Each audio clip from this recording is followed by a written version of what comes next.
Hello l'équipe, c'est Maxime, bienvenue sur Pile et Face. Alors comme vous l'avez vu dans la petite intro, on va se refaire une battle avec Alex. Cette fois-ci, ça va être un petit peu différent des deux premiers épisodes qu'on avait fait ensemble, qui vous avaient d'ailleurs pas mal plu. Mais je pense que celui-là, il va vous plaire. Vous allez voir, ça va être sympa. Vu qu'on avait déjà fait deux pubs un petit peu dans le style studio, on se dit que cette fois-ci, ça pouvait être sympa de rajouter un petit peu d'humain et de faire du coup une vraie pub.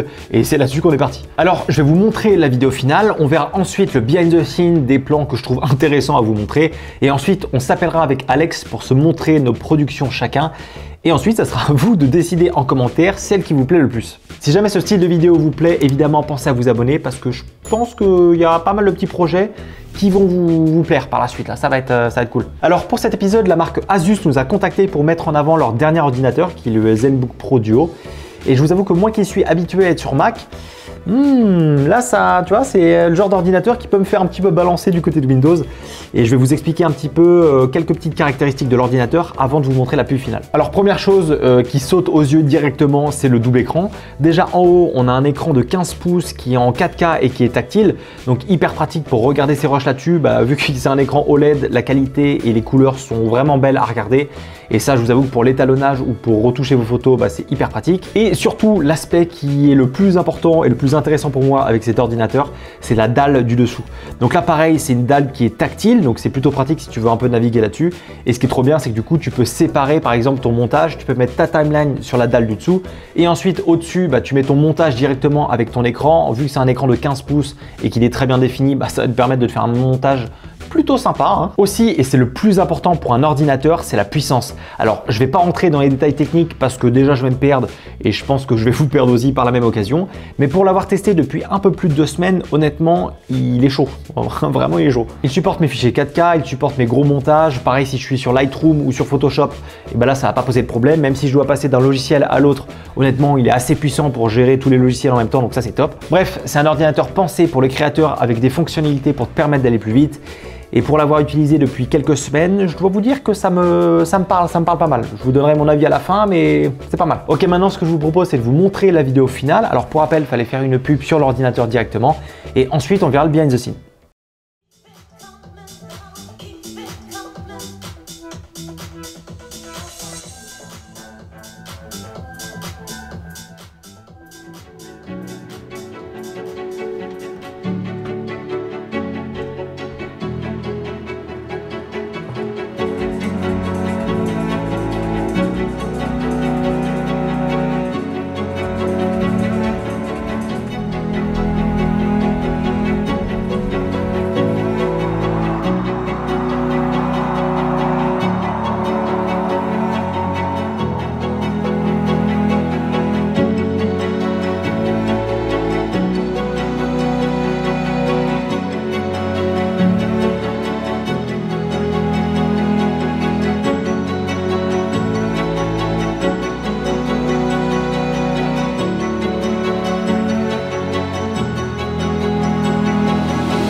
Alors, j'espère que cette petite pub vous aura plu. En tout cas, moi, j'ai adoré la tournée et on va décortiquer ensemble quelques plans parce qu'il y a des petits trucs à dire. Ok, avant de faire une vidéo comme celle-ci, il faut préparer son tournage. Alors, j'avais écrit chaque plan dans les détails pour que ça soit déjà plus facile lors du tournage, mais aussi plus rapide. Honnêtement, sans une shooting list comme celle-ci, c'est quasiment impossible parce que tu sais pas du tout où tu vas. D'ailleurs, si jamais ça vous intéresse, j'avais fait une vidéo sur le logiciel que j'utilise pour préparer mes tournages, que ce soit la partie storyboard ou shooting list. Donc si jamais ça vous intéresse, je vous mets ça en lien juste au-dessus, un des deux côtés. Rapidement, niveau matos, j'ai tout tourné avec mon Sony A7S III où j'étais en 4K à 25 images par seconde. En termes d'objectif, j'ai utilisé à 70% mon Tamron 28-75 f2.8 et sinon le reste du temps, j'étais avec mon Sigma 14-24 qui ouvre aussi à f2.8 et ça faisait très bien le travail. Ah oui, alors important aussi, l'acteur que vous avez vu dans cette pub, c'est simplement mon pote Antoine, aka cher ami. C'est la première fois qu'il passait devant la caméra et en vrai, je l'ai trouvé pas si mal que ça. Donc comme quoi, filmer ses potes de temps en temps, ça peut peut-être marcher, mais on en reparlera un petit peu à la fin. En tout cas, Antoine, c'est un vrai DJ qui crée aussi ses sons, donc si jamais vous aimez bien la musique un petit peu techno house, je vous mets son lien de son Spotify en description et je vous laisse aller checker ça. Ok, alors premier plan, rien de bien compliqué, j'ai filmé avec mon stabilisateur, le DJI RS2 et j'ai joué avec le mur pour découvrir mon sujet petit à petit. Par contre, ce que je voulais faire, c'était donner une ambiance un petit peu tamisée sympa. Donc pour ça, j'ai utilisé un petit tube de lumière de la marque Godox, je crois que c'est les TL30, quelque chose comme ça, que j'ai du coup placé derrière mon sujet. Et aussi, on a allumé la petite lumière de son bureau pour créer un petit peu de contraste avec une couleur un peu plus chaude. Aussi, alors pour donner cette ambiance un petit peu underground, on a mis de la fumée dans la chambre et pour ça on a fait ça avec une petite machine à fumer que j'ai trouvée sur Amazon qui coûte un peu moins de 50 € et qui fonctionne très bien. D'ailleurs je vous la mets en description si jamais ça vous intéresse. Mais je trouve que justement le tout ensemble ça donne un mood, tu sais, un peu cool, un peu sympa. Ensuite, alors on a des plans assez simples de lui en train de mixer. Donc là soit j'étais avec mon stabilisateur, soit j'étais à la main, histoire d'avoir des mouvements un petit peu plus organiques. On a ce plan qui est plutôt pas mal où on le voit partir de sa chambre avec l'ordinateur. Il y a une espèce de petite transition avec le plan d'après. Donc ça typiquement c'est le genre de transition que je savais déjà que je voulais faire, que j'avais préparé du coup avant de tourner. Et pour ça il faut que tu filmes deux plans similaires. Tu coupes le moment où ton sujet est au même endroit. Ensuite tu adaptes un petit peu, tu sais, tu joues un petit peu sur les échelles, sur la position pour que ça colle exactement au même endroit. Et bim, ça fait de la transition assez bien. D'ailleurs, si on avance un peu, on retrouve la même transition quand il est en train de mixer à la soirée et ensuite quand il rentre chez lui, sauf que là, le sujet, ça va être son visage. Mais je trouve que justement, c'est ce genre de transition qui est assez intéressante et qui permet de connecter du coup deux plans. Plan suivant, on est dans la douche. Alors déjà, faut faire gaffe à son matériel, pas essayer de tremper la caméra. Et aussi, donc là, j'étais à la main et ce que j'essayais de faire, c'était de faire des petits mouvements de caméra pour un petit peu montrer le désarroi ou l'angoisse qu'avait mon sujet. Donc je trouve que dans l'ensemble, ça passe plutôt bien ce plan-là. Ensuite, le plan du réveil. Alors là, ce que j'ai fait, c'est que j'ai changé de focus entre le réveil et la tête d'Antoine. Donc pour ça, j'ai simplement touché mon écran tactile avec ma caméra. Mais en soi, si jamais votre écran n'est pas tactile, vous pouvez simplement le faire avec la bague de focus, ça marchera très bien. Le plan d'après, c'est un top shot que j'ai fait avec un trépied juste au-dessus de lui. Donc là, c'est plutôt simple. On a aussi une transition jour-nuit. Donc pour ça, ce qu'on a fait, c'est qu'on a fermé les volets pour faire simuler comme s'il était en train de dormir. Et ensuite, j'ai pas bougé à la caméra, j'ai laissé tourner et j'ai ouvert les volets pour faire une transition jour-nuit. Et je trouve que ça passe plutôt bien parce que le plan d'avant, on le voit fermer les yeux et ensuite le plan d'après, il ouvre les yeux. Donc il y a une certaine cohérence. Donc je trouvais que ça me parlait en tout cas. Le plan où il est en train de courir sur la baie de la Baule, là c'est tout simple aussi. C'est juste que c'est moi qui faisais mon exercice à côté avec mon stabilisateur. Donc là c'est pareil, il faut bien se coordonner pour avoir la même vitesse pour essayer de garder le même cadre. Mais en soi, ça se fait assez bien. Ah ok, celui-là je trouve plutôt intéressant. En gros, ce que je voulais faire, c'était simuler comme s'il était sur son ordi. Sauf qu'il faut avoir un bon éclairage pour qu'on voit réellement son visage. Et il faut aussi qu'on puisse mettre la caméra pour le filmer. Donc pour ça, en fait, on a simulé l'ordinateur et pour ça, on a mis une petite lumière qui du coup éclairait son visage. Et juste au-dessus, on a mis la caméra avec l'angle, je crois qu'on était à 14 mm, histoire d'avoir un grand angle en fait de sa tête.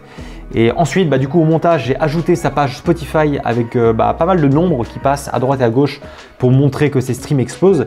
Et ça nous donne ce plan que je trouve du coup plutôt sympa. On a un petit peu après un plan que je trouve plutôt cool où je tourne autour de lui un petit peu en mode POI. Donc là pareil, je suis au stabilisateur, obligé parce que sinon ça laisse voir. D'ailleurs aussi un fact, interesting fact, c'est le seul plan que j'ai filmé à 30 images par seconde. Parce qu'en fait je voulais avoir un petit ralenti histoire que ça soit un peu smooth, doux. Je voulais pas non plus filmer à 50 images par seconde parce que j'avais peur qu'il y ait que ça soit trop long, le plan soit trop long.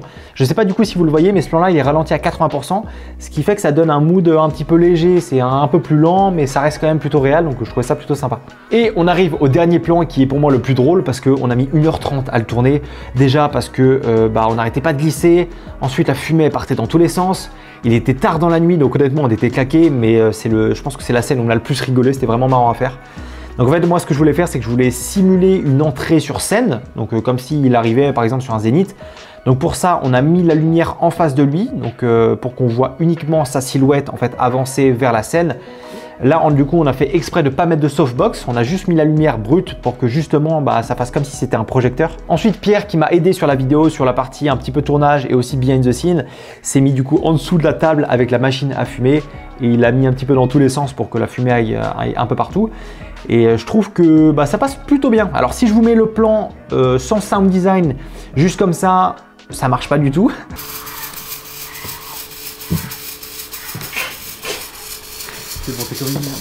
Mais avec un petit peu de retouche et un peu de sound design aussi, je trouve que ça passe plutôt bien. En tout cas, je suis assez content de ce plan.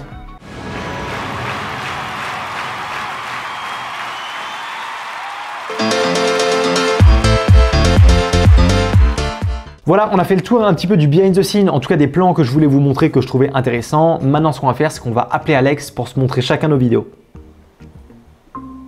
Bonjour. Oh là, mon grand Pileface. Ça va? Comment tu vas? Ça va super. Tu m'entends bien? Tu vois bien? Tout se passe bien? Tout se passe bien. Je te vois. T'es très beau. Oh, merci. Ça envoie des fleurs dès le début. Merci à toi. J'espère que je pourrai dire la même chose de ta vidéo. Oui. Ouais, ce sera le cas. Je sais pas. Je t'avoue que j'ai une petite pression quand même.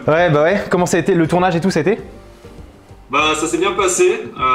Intense, on n'a pas arrêté. Mais non, franchement, j'ai trouvé ça cool le fait qu'on s'est pas laissé, on s'est pas mis de barrière créative. Ouais. Du coup, je pense qu'on aura des trucs bien différents. J'ai trop hâte de voir ta vidéo là. Du coup, comment s'organise? C'est qui montre en premier cette fois? Je sais pas. Qu'est-ce qu'on peut se faire? C'est quoi? Je me mets un truc dans la main. Et si tu le trouves, tu choisis. Droite ou gauche, mais précise si ma droite ou ma gauche. Moi, je pense que tu es en train de faker parce que j'ai l'impression qu'il y a un truc dans ta main droite à toi, mais je pense que c'est à gauche. Sur ta gauche. Du coup? Tu es en train de faker. Du coup, il y a un objet dans ta main gauche. Et allez! Bah si, j'avais ça, mais c'est juste que c'est tombé. Oh, on va croire que j'ai triché et tout. Ah ouais, je te connais. Ok, alors. Du coup, alors, c'est moi qui choisis. Bah écoute, tu vas me montrer ta vidéo en premier. Ok. Oh là là, attends. Ouah, ça va trop vite. Ok, t'es prêt? Non, mais vas-y quand même. 1, 2, 3. Il y a une chose que j'adore en tant que créateur, c'est que chaque jour est une opportunité pour créer quelque chose de nouveau.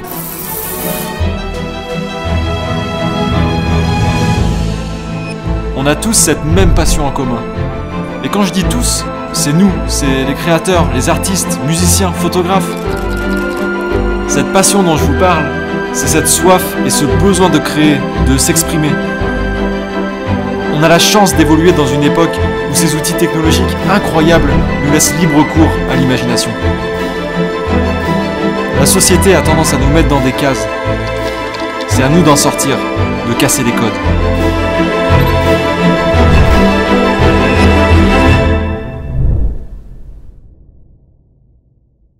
Waouh, mec, c'est dingue.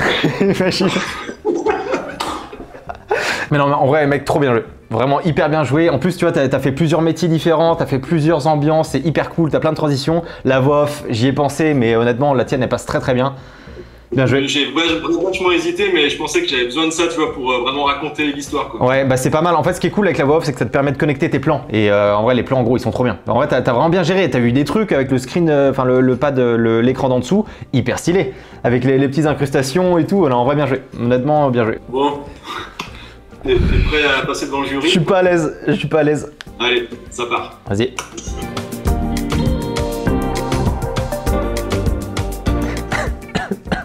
Je sais pas si je peux te le montrer à l'écran, mais ça a fait monter les frissons.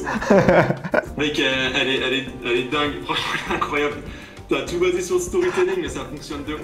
Ouais, bah, tu vois, c'est C'est exactement ce que tu as dit. En fait, on a fait 2 vidéos bien différentes, quoi. C'est drôle. Mais de toute façon, je dis toujours, si tu arrives à faire procurer une émotion et que tu donnes des frissons à quelqu'un, c'est que tu as tout gagné pour ta vidéo. Yes. Et, ouais, en vrai, on s'est régalé. C'était vraiment un bon tournage. Franchement, je dois le dire, j'ai pris plus de plaisir à tourner une vidéo comme ça. Ouais, clairement, parce que c'est plus humain, parce que tu filmes des gens, parce que tu es à plusieurs, tu es dehors, donc il faut que tu t'adaptes et tout. C'est charmé, c'est trop bien. C'est notre truc, quoi. C'est ça qu'on fait tous les jours, c'est notre métier, quoi. C'est ça qu'on fait. Mais... Bon, je vais continuer, il faut que je monte la vidéo. Bien joué à toi. Ouais, bah écoute, ouais, bien joué surtout à toi aussi. Là, je vais la regarder dès qu'on a terminé, parce que j'ai trop de plans à revoir et après, je vais regarder ton BTS directement. Et puis, bah, on se tient. Ouais, mais bien joué encore, gros. Bisous sucrés. Ouais, bah toi aussi. Bon courage sur le montage et puis on se dit à plus. À plus. Bis poulet, ciao. Bon, en conclusion, c'est le genre de projet qui marche très bien quand c'est bien préparé. Donc passez du temps sur votre storyboard et sur votre shooting list pour savoir ce que vous voulez filmer et surtout comment vous voulez le filmer. Parce que comme ça, quand vous allez être sur votre tournage, bah, vous n'allez pas galérer parce que si jamais vous êtes perdu, vous avez juste à suivre votre feuille de route et ça, c'est plutôt pratique. Aussi, n'hésitez pas à filmer des gens dans votre entourage pour une vidéo. À savoir que c'est plus facile de les filmer quand ils sont dans un environnement qu'ils connaissent. Là, par exemple, Antoine, il n'avait jamais été filmé de sa vie, sauf que j'étais en train de le filmer, en train de faire ce qu'il a l'habitude de faire, ce qui est de la musique. Et du coup, bah, pour lui, c'était beaucoup plus facile parce qu'il n'a pas vraiment de jeu d'acteur et il fait quelque chose qu'il connaît, donc bah, c'est plus simple pour lui. Donc, n'hésitez pas à en parler autour de vous quand vous avez ce style de vidéo à faire parce que bon, on ne sait jamais, ça peut en intéresser certains. Alors évidemment, pour des projets professionnels, pour une marque ou pour une entreprise, c'est un peu plus compliqué parce que ça nécessite un peu plus de jeu d'acteur. Mais pour des petites vidéos ou alors si vous voulez simplement développer votre portfolio, et bah là, vous pouvez toujours essayer de voir dans votre entourage, on ne sait jamais, ça peut marcher. Pour finir, je voulais rapidement vous partager mon avis sur le ZenBook Pro Duo. Alors honnêtement, c'est un réel kiff d'avoir 2 écrans parce qu'en fait, c'est comme si tu avais 2 moniteurs, sauf que là, bah, du coup, c'est plus ergonomique et en plus, c'est portable, donc tu peux l'emmener partout. D'un point de vue performance, il fait très bien le taf, que ce soit pour la vidéo, pour la photo, pour le fait de gérer plusieurs tâches en même temps avec les différentes fonctionnalités de l'appareil, bah franchement, ça marche très bien. Bref, si ça vous intéresse, je vous mets le lien en description. En plus, vous avez plusieurs modèles avec différents types de puissance, mais toujours avec les 2 écrans. Et ça, honnêtement, je vous avoue, c'est ce qui peut me faire un peu réfléchir. Je ne sais pas si je vais passer sur Windows ou pas, mais en tout cas, les 2 écrans, c'est pépite. Voilà, dites-nous en commentaire laquelle des vidéos vous plaît le plus qu'on a réalisé pour Asus. En tout cas, si jamais vous avez des questions, n'hésitez pas à les poser en commentaire, j'y répondrai avec grand plaisir. Si jamais la vidéo vous a plu, pensez à mettre un petit like et un commentaire, c'est ce qui m'aide le plus, c'est ce qui aide la chaîne à grossir. Et moi, je vous dis à la semaine prochaine, la bise. Je vais où c'est good là. Pire BTS.